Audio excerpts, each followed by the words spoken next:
is going to be a longer video because we are talking about who I am as a spiritualist, who I am, where my ethics are, what my beliefs are, and how I represent myself in the history of being a spiritualist. I call myself a spiritualist. I believe myself to be a spiritualist. I have had gifts and I have had things happen to me, experiences with higher beings pretty much since I can remember, since I was a very young child. I have met angels physically. I have seen angels. I have heard angels. I've communicated with angels. Right now, I am talking to the spirit of my house who is coming in very strong because I haven't been as kind to my house as I probably should be because my focus has been somewhere else. So um, I wanted to give a little bit of feedback. So reading from me, you know who I am, right? First and foremost, like I already said, I believe in angels, 100%. I have talked to angels. I have stories which I want to share of angels helping me and being physically part of my life, like in the physical form. I am a huge Mother Mary devotee, Mary Magdalene devotee. I have a group of the spirit team, and I have asked Mary Magdalene to be the head of that spirit team. Mary Magdalene and Mother Mary, both. Mother Mary as the Queen of Angels, and Mary Magdalene as the feminine, um, like the strong feminine that had to go through so much and still be called a whore. So I asked them both to head my spiritual team so that everything I do and all of the services that I provide and all of the messages I get and everything is filtered through angels, archangels, spirit guides, and headed by Mother Mary and Mary Magdalene. My spiritual practice begins and ends, right? It's all encompassed. I do candles. I love working with candles because I like physical things. I like to be able to physically see magic. I look for magical instances in everyday life. I look for magical instances in just everyday life and where I go and who I meet in conversations and hearing a name. In looking at a cloud, I look for magic everywhere because what you look at, what you focus on is what manifests, right? So if I'm always looking for magic, magic is always manifested in my life. I have a very, very strong connection to spirit. I have very strong connection to Jesus. I have seen him.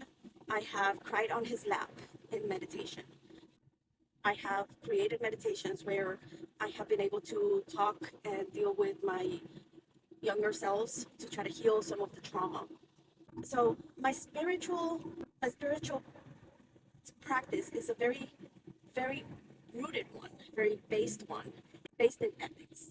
And that's really the main point of this and anything I do. Ethics to me, not imposing my beliefs on anybody, but also not allowing people to bully me. I don't believe in the soft, feminine, submissive type. I believe in the you're going to come at me, I'm going to come at you, and we're going to work through it. We're going to argue, or you're going to walk away. And I'm not all light and love. I do not believe that victims should be victimized because of what they have. Even though I do believe healing is our responsibility, I do not believe that people are here, that things happen to them to learn a lesson. I think that is victim shaming, and it is not part of my practice. Bad things happen, horrible, inhumane, devastating things happen, and they are not our fault. The people that are getting bombed right now did not say, hey, please bomb me. No, they are being bombed by a group of pedophile men that decided that they wanted more oil or whatever reason they wanted to do or they wanted to use to create this genocide that's going on, right? So my ethics are very strong. My beliefs are very strong. I am a Lenormand reader.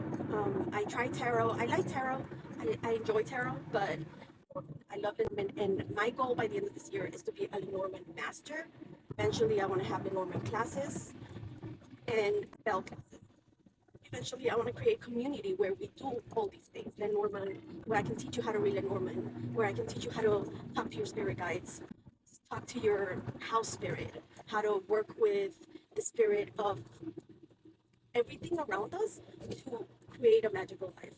So even though we are not love and light and everything is just pretty and rainbows and unicorns, I am very much of the feminine archetype, the divine feminine, where we are love, we are nurturing, but we are also, don't mess with us, we are also to be feared, also going to take justice, not just ask for justice, but we're going to take justice. Justice is going to happen if you do us wrong. So ethically, I wanted to put myself out there.